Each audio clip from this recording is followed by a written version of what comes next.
Hi, friends. It's Mr. Albee here. Today, we're going to be doing a little time traveling. I know it's only the 99th day of school, and that when we come back on Thursday, it will be the 100th day of school. But we're going to take a trip that involves the number 100. Today, we are going to travel 100 years back in time to the year 1921 to see what life was like 100 years ago. And then when we're done, we're going to make some guesses, some predictions about what life will be like 100 years from now in 2121. Most likely, you'll be alive at that point in time. With modern medicine, you could live well past 100. You might even be 105 or 106 in 100 years from now. We'll make some guesses about what life will be like then. You ready to take a trip? I've got my hat on for 1921, so let's take a voyage. See you in a minute. So 3 years before 100 years ago, so 103 years ago, there had just been a huge world war, World War I. And much of the world was at war, so 100 years ago, people were recovering from that. They were also recovering from a big pandemic that had spread all over the world, just like coronavirus. People had to wear masks, they couldn't go to school, they were quarantined, and they didn't have good medicine back then. So it was much scarier than it is now. Thankfully, we have good hospitals now and we have good doctors. Now, this was a school in Colchester. Schools were smaller. These were kids, most likely from farming families, that attended a local schoolhouse. That's a picture from 100 years ago in Colchester. Notice their clothes are different. Some kids didn't go to school. In fact, a lot of kids didn't go to school 100 years ago. A lot of kids had to work full time. This is a boy working in Winooski in the factories. Notice he doesn't have any shoes. He might not own them. It was a dangerous job, and kids got hurt. 100 years ago, you didn't have to go to school if you were a kid. People had to fight to make it a right for kids to go to school. That was a big deal. Kids also didn't have toys very often. My grandmother got her first doll about 100 years ago. She remembers a big flood when she was kindergarten age, and after a boat rescued her, the people from the Red Cross gave her a doll, and that was the first toy she ever had. So look at all your toys and think, wow, 100 years ago, I may have only had one toy. Feeling pretty lucky, huh? Now, this is Mallett's Bay. You probably go there in the summertime. In fact, we live on Mallett's Bay in Colchester. Now, notice people are fishing and boating. You can see dogs playing. It looks a lot like today. The next slide is Bayside Park. Take a look at the park. It looks kind of similar to the park you might go to where you go swimming. You ever been there? Looks a little different. Some of those buildings are gone. There's some new buildings now. But that's Bayside Park 100 years ago. Pretty cool. Cars were really different back then. They had just been invented not too long before. Not everybody owned a car, and they were kind of hard to get around in. They didn't go very fast, and the roads weren't always paved. Most of the roads were dirt. In the cities, you'll notice that the roads were made of stone, called cobblestone. They were kind of bumpy. They didn't have pavement like we do now.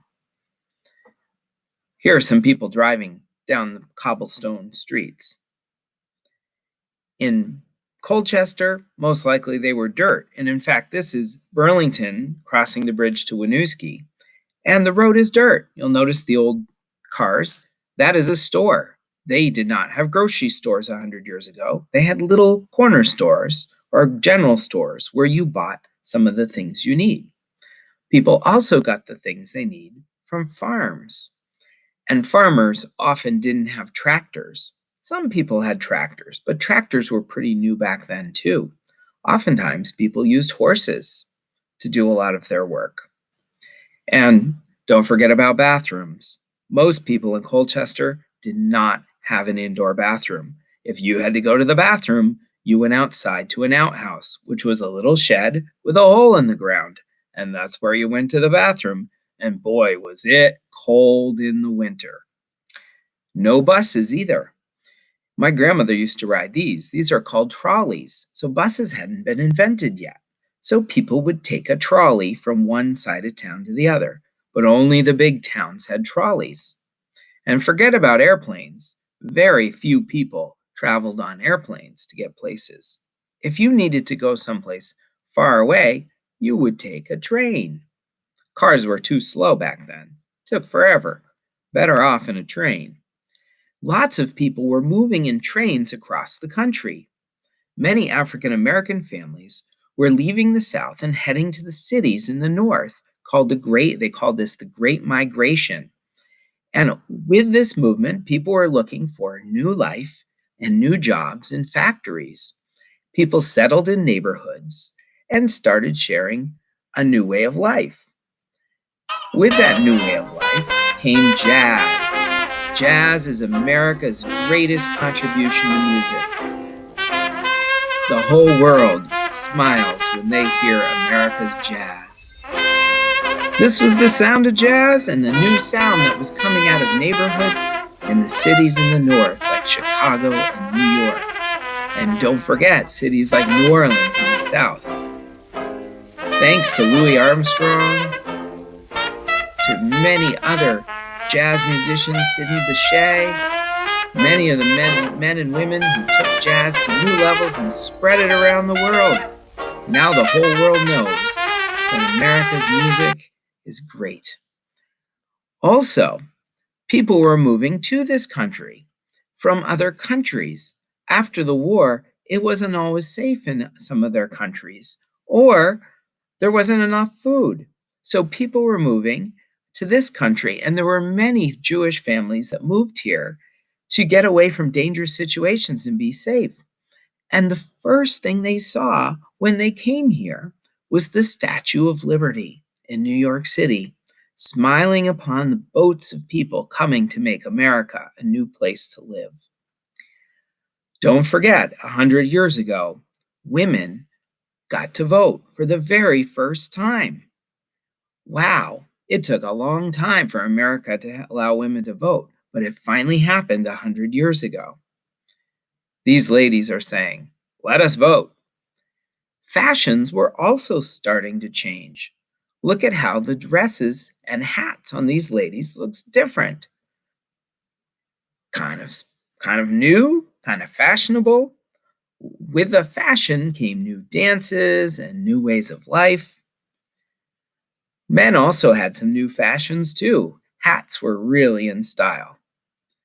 Plus, notice those long coats. Those were often made of wool, which is sheep hair, kept you warm in the winter. No such thing as plastic back then. Now, many people in Vermont were adapting to the new fashions. This is an Abenaki family, and they were adapting to the fashions of the times as well. You can see that by some of their clothing. But some of the family members are wearing traditional clothing. They're still practicing some of their traditions and passing them down in their families. Well, radios were just starting to come into fashion, but you had to have electricity. The first radio stations were starting to open up and broadcast music and news, but not many people had electricity in Vermont. You had to get your news through the newspaper. And by the way, in big cities, most of the time, boys delivered the newspaper. They were called newsies or newsboys, and they didn't go to school. Instead, they worked. They delivered the paper. So what did you do for fun? No TV, no internet, probably not radio even, no video games, no lights, no electricity. What did kids do? Well, you could go to the movie theater. That was a very popular thing to see, but it would have been different. The movies had no sound. There was just some music or a piano player playing in the theater, and the movie was quiet. They were called silent films. Nobody spoke in the movies. You couldn't hear them. So Things have really changed in 100 years. Even hamburgers have changed. There was no McDonald's back then. You couldn't go and get a McDonald's. In fact, in 1921, 100 years ago, the very first fast food hamburger restaurant started. It was called White Castle, and it was in Kansas, far away from Vermont. So, no fast food hamburger restaurants here. No McDonald's, no Burger King, none of the above. It would take a long time before they got here. Well, I hope you learned a lot from this video, and let's try thinking about what it will be like in 100 years from now.